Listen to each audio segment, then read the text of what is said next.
Cigars. Yeah. Okay. So I reached for a cigar, and I said, "What the hell you doing?" Well, after this, I'm done.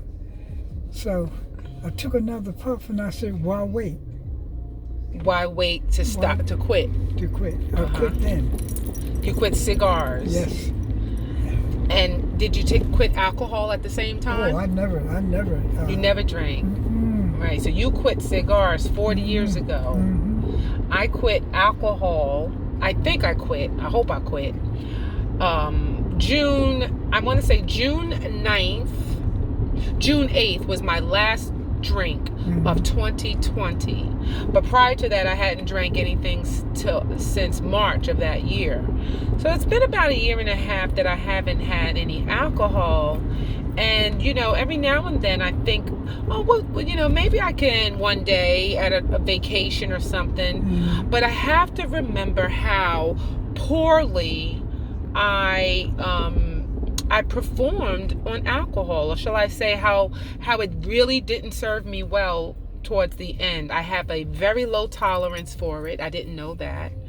I'm allergic to alcohol. I didn't know that.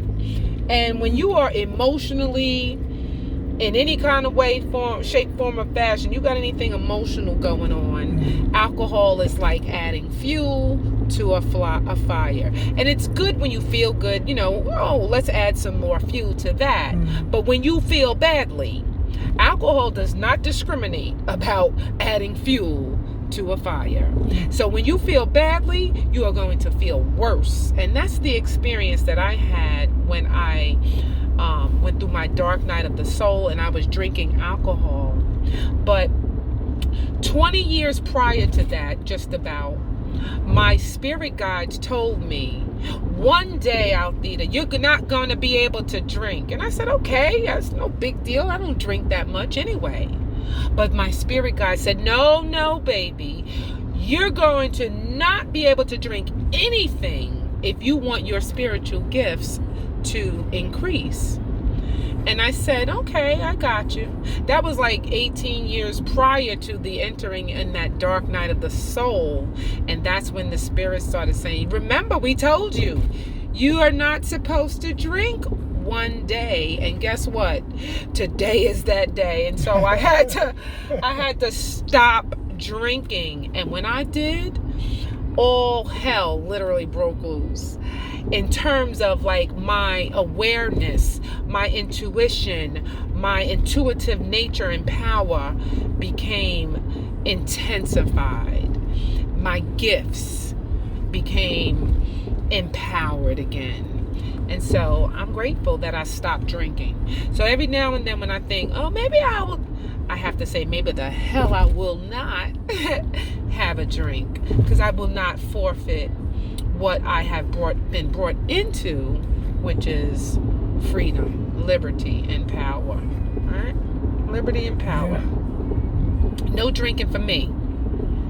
No alcohol for me. I just stopped drinking that day and never touched it since. The cigars.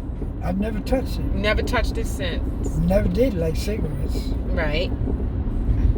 I smoked and I quit. My youngest is 22 years old, and so I quit smoking cigarettes about 25 years ago.